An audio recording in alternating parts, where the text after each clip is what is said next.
Welcome back to another episode of I Am Kenny Biddle. I happen to be your gracious host, Kenny Biddle. So, an electroscope. I bet you're wondering, what the hell is that? Okay, and honestly, until about 2 weeks ago, I had no clue what it was either. But, this is one. Pretty much, what happened was that I received a book because I won a contest. Woohoo! There was a podcast that's out that I happened to see on Facebook mentioned and about this contest. You had to answer a bunch of questions. So I answered them, got it right, and I won a book. This book. It's a field guide to scientific paranormal research methods by Christina Barber. And I went through it. This is not a review of the book. I'll do that later in a separate video. But I got to a particular part that she starts talking about this because she, in her research into other devices, I guess non-electrical devices, she came across this thing. And one of the statements she made about it was that if we can prove that paranormal entities have an electrical charge, then we can begin to understand more about them and how they work. And that kind of struck a chord with me, because my first thought was, okay, well, you're kind of skipping a step or two, because nobody's proven that ghosts exist in the first place. So you really have to prove that they exist before you start trying to prove what they're made of, or what they interact with, stuff like that. You know what I'm saying? So that got me interested. I'm like, all right, so why is she using this device? What is this device? And so I read a little bit more, and unfortunately there wasn't really much else that she mentions about it.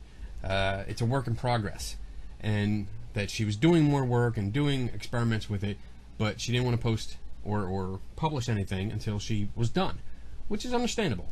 That's cool with me. It would have been nice to have a couple details, of what she's done so far, but I get her point of view. So, one of the other things is that she mentions that they have a YouTube channel, and something about a video of it. So, boom, I get into that. But before we get into the video, let me explain a little bit about this device here. Let me make sure I get no glare. Okay. Alright, so the electroscope was invented in 1748 by a guy named Jean-Antoine Nollet. I'm pretty sure I slaughtered that name. But he lived from 1700 to 1770. He was a clergyman and a physicist. Pretty cool. Let's see. He wrote a theory on electrical attraction and repulsion based on the existence of a continuous flow of electrical matter between charged bodies. He later became the first professor of experimental physics at the University of Paris. Pretty cool. Basically what it does and what it is and I got this from Size Supply Store online. It was like $34, I think. That includes shipping. But basically the description is this electroscope, and yeah, I'm reading off the screen here. This electroscope consists of a high-quality painted steel box with two transparent glass windows to shut out air currents. A plated metal support rod enters from the top through a polyethylene insulator. I hope I said that right. Which is this. A single piece of gold leaf hangs from the support rod. You can see it. There it is. It's kind of... There it is. Whee! Let me see where I lost my place. Single piece of gold leaf hangs from the support rod. This device is supplied complete with an interchangeable sphere or a flat top terminal conductor. So I can actually take this flat top off, and it's a ball, a ball. And basically, what do you use it for? So again, I'm going to cheat here, and according to Encyclopedia of Science, the electroscope is an instrument used, mainly historically, for the measurement of electrical charge or potential, based on one or two fine gold foils suspended vertically and free to deflect under electrostatic repulsion when an electric charge was applied. And it goes on to explain a little bit more. Basically, that they're not very accurate, because you can see for this one, it's got lines here. So when you put a charge on it and the gold leaf goes up, let me see. So, dang, I'm sucking at this. There we go. So when you put a charge on it, start putting a charge on it, it'll lift up and it'll go to one of these lines. So you can actually just, I guess, see where it goes. It doesn't tell you actually how much of a charge it's on it, at least not this model. From what I've read, there's other models that are vacuum sealed and they have actual accurate measurements, but I mean the glass on this comes out and I already kind of broke it because the gold leaf is very, very, very, very thin. So like when you try to straighten it out, the gold leaf breaks off. Which is why there's actually a piece of tape holding it on now. It still works exactly how it was when I got it. There is no difference in it. Alright, so in simple terms, basically it gives you a simple visual demonstration of a static charge. It's a perfect addition to any like grade school science class. There's going to be a video, I'll put a link in for a video that really explains how this thing works, the actual process of not only getting the leaf to repel, but also how to transfer a charge onto it. It's pretty simple, it's only a couple minute video, but it does the job. So, back to the video. The YouTube video that Chris Barber made, it starts out at a house. They're at a barbecue and they already have a charge on here, and Chris is telling us about, and that's what I'm going to do, I'm going to actually charge this up. Chris is telling us about how they had a charge on this device like that. You see the gold leaf is actually sticking up. They had a charge like that, and they left the room to get something. They came back, and it had discharged. So to discharge it, all you need, dang that light, all you need to do is touch the top. Leaf goes down. Okay, so that's what happens under normal terms, you know, normal conditions when a person does it. But according to her, they left the room, they came back, and the leaf was down. It was discharged. And they said they had something about activity in the corner of this room. And so they go over there, they have cell sensor EMF meters and 4 compasses that are on the floor. They're on the floor in this corner of this room, and there's a and I'm also going to put the link up so you can look at the video yourself. But in the corner of the room there's also a large potted plant. I mean it's huge. It's one of them ones that look like a mini tree. So they're in the corner and the EMF meters are going crazy, and the compasses, I don't see them doing anything, but they have them on the floor. Now, a word about the EMF meters that are being used. They're using the Ghost Hunter style cell sensors, which are the ones with the blinking lights up front. It's got the translucent white body to it. It's got an on-off switch in the center. It's got a volume control on it, but the scale only goes up to 5 milligauss. So it's 1 to 5 milligauss. Actually, it's like 0 to 5 milligauss. But that, honestly, and nothing against Christina or her team or anything like that, but they are the worst EMF meters you could probably use. I mean, just a hair worse than the K2 meters, because it only goes up to 5 milligauss. That's not accurate at all. You can easily pin that. Just going around the room here, going to the fan that's up here, where there it is. Just going to that, I was about 3 feet away from that, and I was picking up 5 milligauss. Wiring in the walls, I was about 1.5 feet away, and still picking it up, just 5 milligauss. And the computers, the air conditioner, stuff like that, I was a pretty good distance and easily picking that up. So I really, personally, I wouldn't use them, but this video is not about them, so let's move on. Okay, so she brought this over and put it on the floor, and it wasn't doing anything. It still had a charge on it, like this one does. And Christina, I hope, can I call her Chris? I don't know. I hope so. Chris sits on the floor, and the meters are still going off, and she picks it up, moves a chair out because she's sitting behind a table, and she keeps hitting the potted plant that's behind her. So she moves the chair out and picks this off the floor to put it on the chair, and it discharges. You see the leaf go down.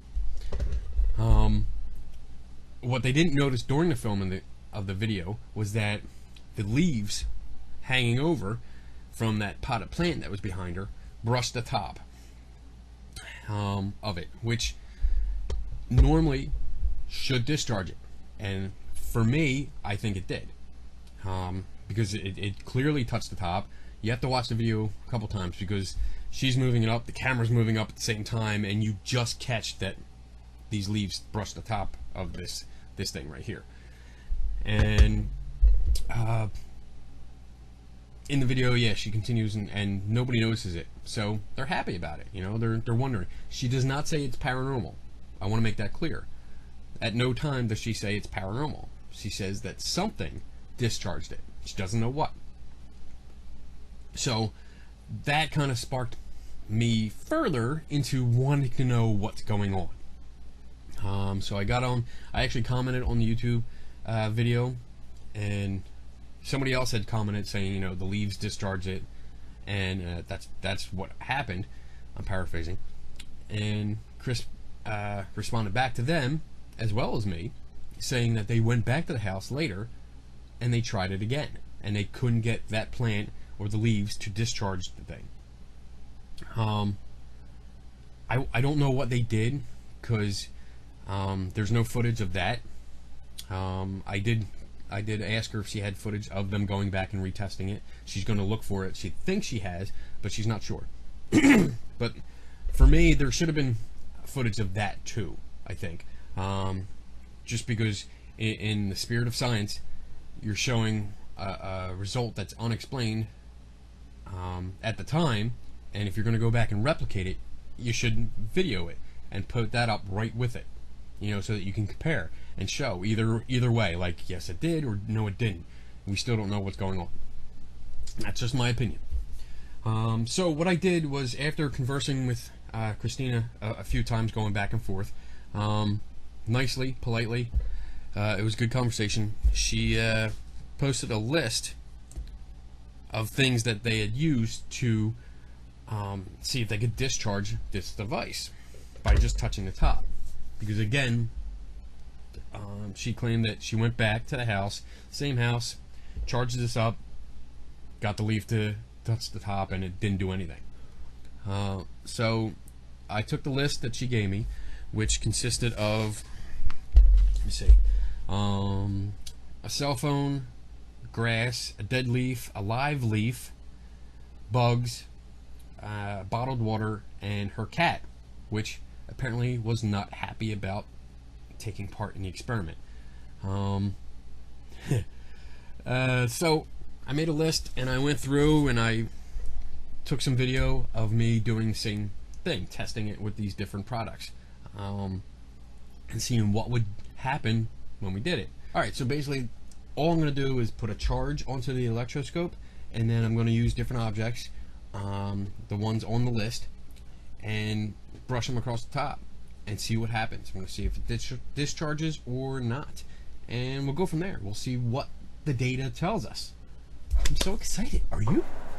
Okay, first thing we're going to do is test the ability of dead leaves and live leaves to discharge the electroscope.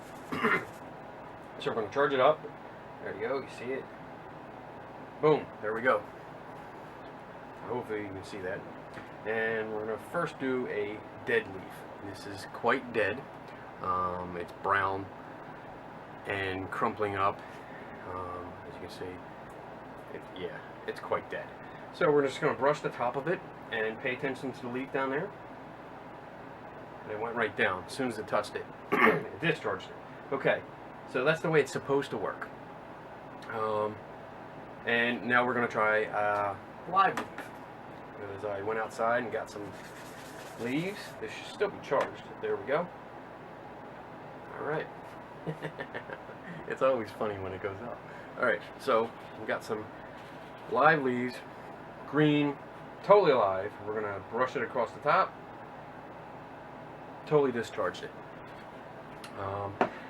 Just in case I didn't get the shot, I don't know until I look at it again. I'm going to do 2 more, with the one with the dead leaf and one with the live leaf, up close. So the camera's right on this area right here, so you can see what's going on. All right, hold on. Let's ready, go. Okay, here we go. Round 2. Make sure we get a good charge on this stuff. There we go. Transfer the charge. Boom. Now we can see the leaf has got a nice stiffy going on there. And we're going to take our dead leaf again. And we're just going to brush it along the top. You should be able to see the top plate here. Here we go. There we go. Totally discharged. Transfer another charge, get it up again. We're going to take our potted weeds here. Live leaves on it. Live leaves. I can't talk. And here we go. Alright. And there we go. That's 2 of the items on the list. Okay. I'm going to take this bug that has been pretty much dying on my windowsill. And see, here's a bug. And just brush it along the top here. And there you have it. It took the charge out. Interesting. Let's do it again.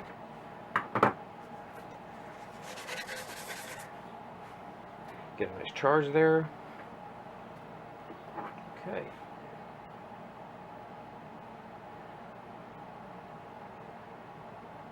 So we have the charge. You can see the leaf is up. I'm going to take the bug that I have in these tweezers here and just drop it onto the top here. Nothing.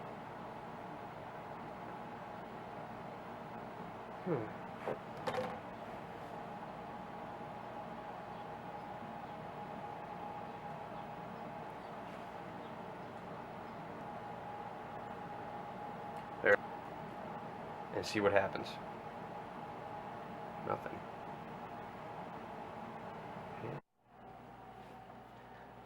Okay, next on our list, we're going to do grass.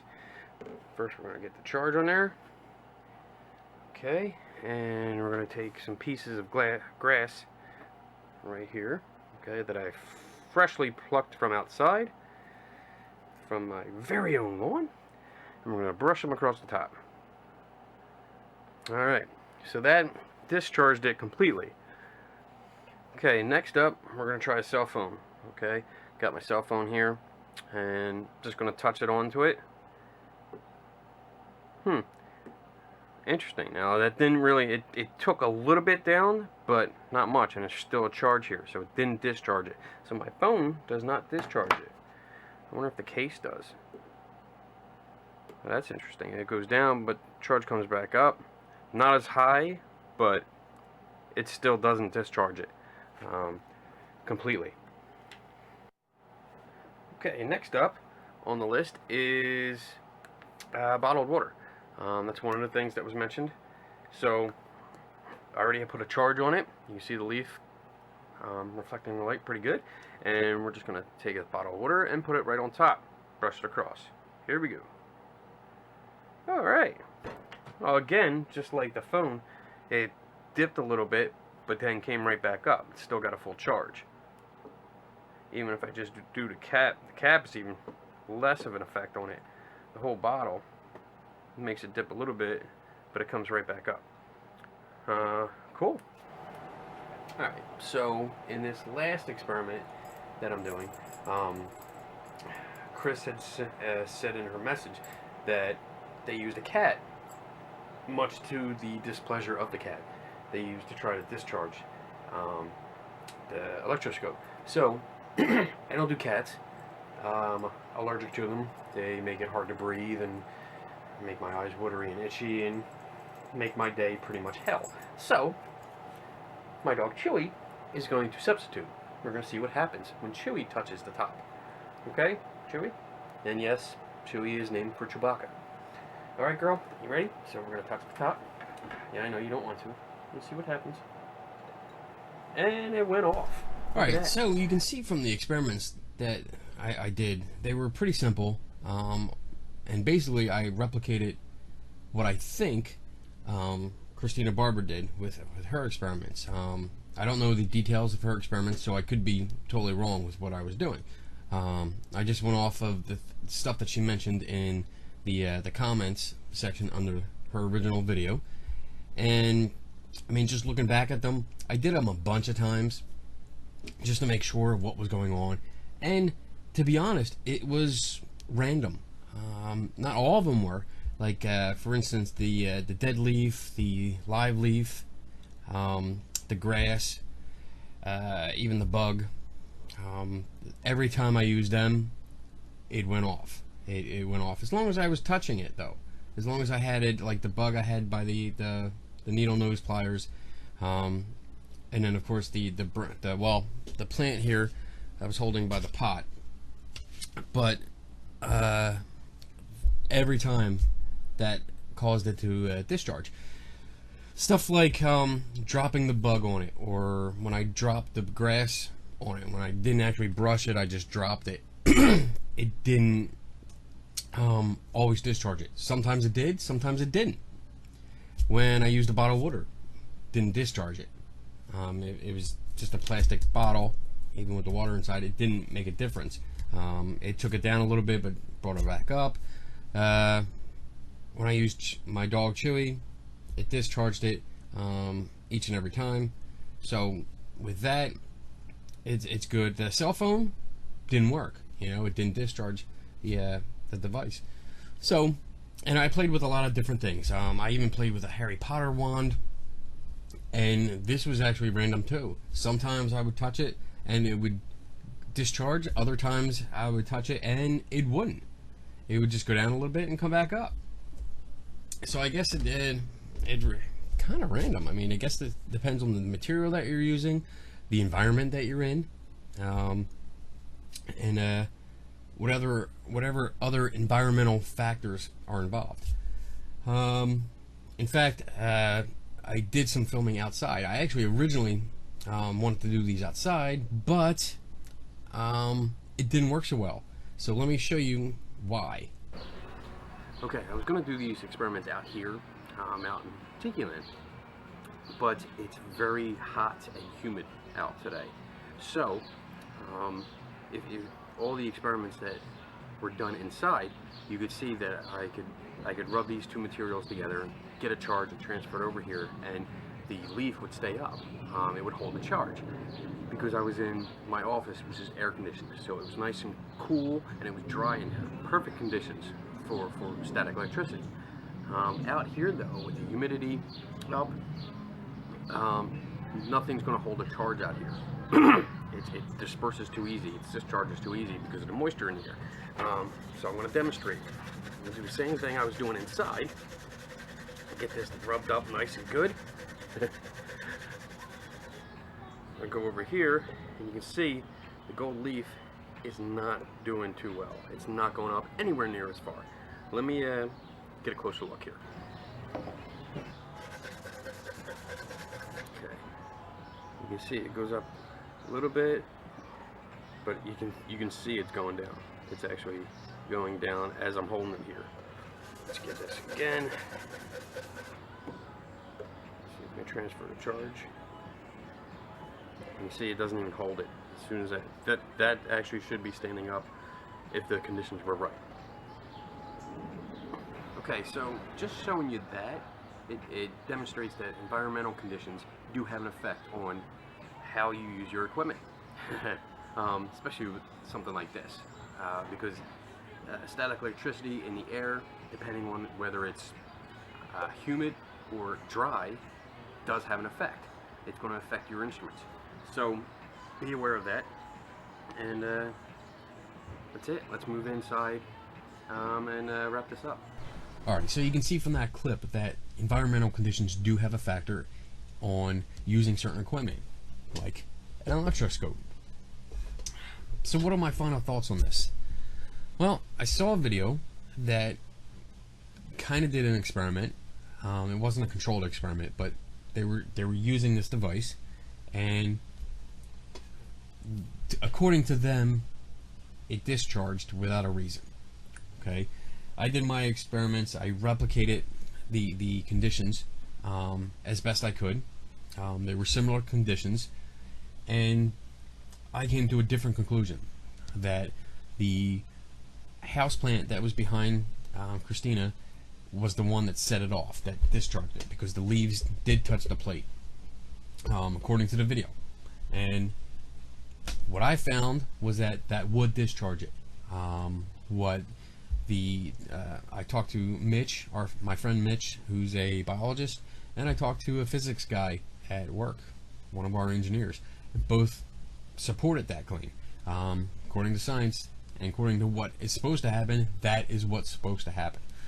Now, Christina had mentioned that she did go back and she tried to replicate what was going on, and couldn't get the plant to discharge this device. I don't know what was going on. I didn't see any footage from there. She said she has some. She was going to try and find it. So it would be great to see it. I would love to see what was going on there. But yeah, I have to think that something wasn't right. Something wasn't going right in that experiment, that replication there, because it should have discharged.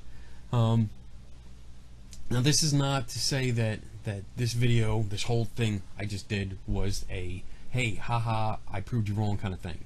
It wasn't like that. This is what science is about. It's part of what science is about. It's somebody did an experiment, they got results, and they posted it. I saw it, and I want to see if their results are the same that I get as my results. I think I said that right. So I replicated under similar conditions. I replicated, and I got different results. So now what's going to happen is that we're going to compare notes again. I put this out there because this is what I do. Again, it's not an in-your-face or, you know, to start a fight or anything. This is just what I do. I do this shit on video. So hopefully we're going to talk more, figure out some details, do experiments maybe together and figure it out. But as far as I'm concerned, this was not paranormal. She doesn't claim it was paranormal either.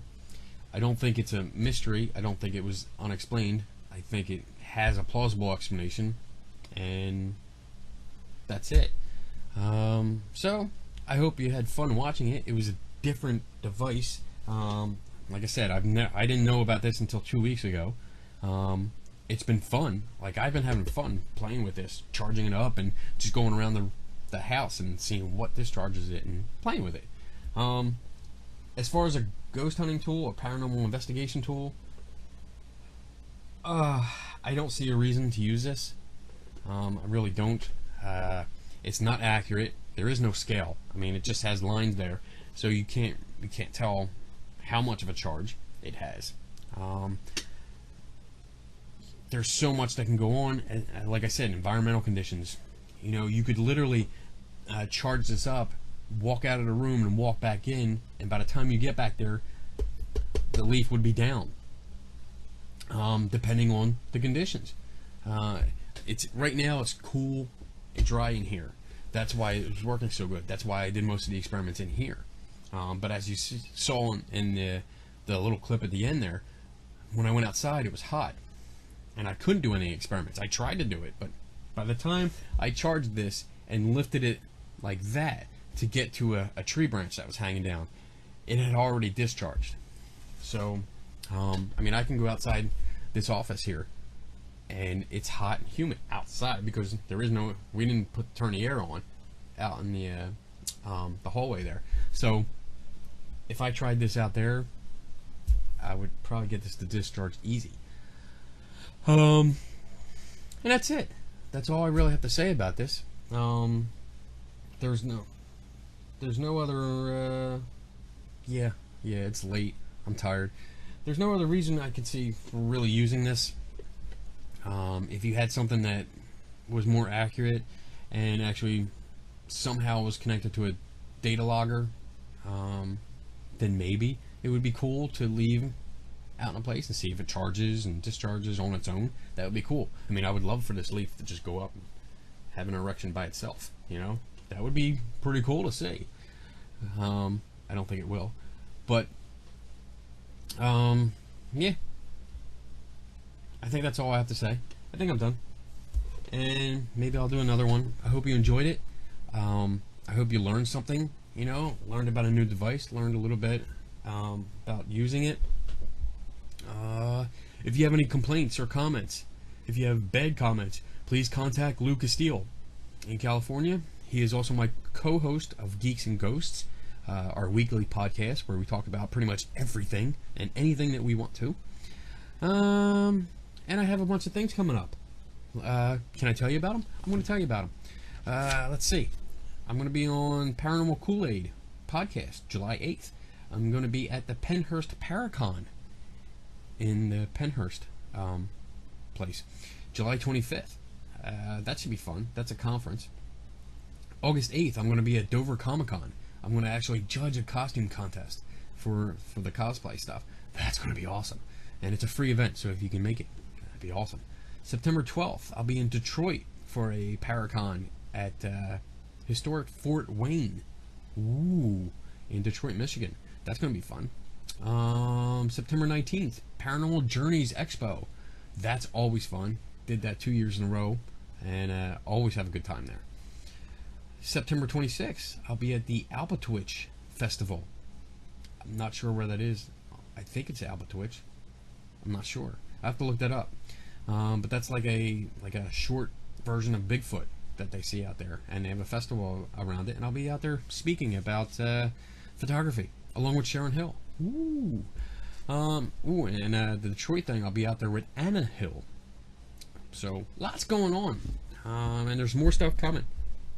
And that's it. I think I'm done. Yeah. Thank you, and I'll see you next time.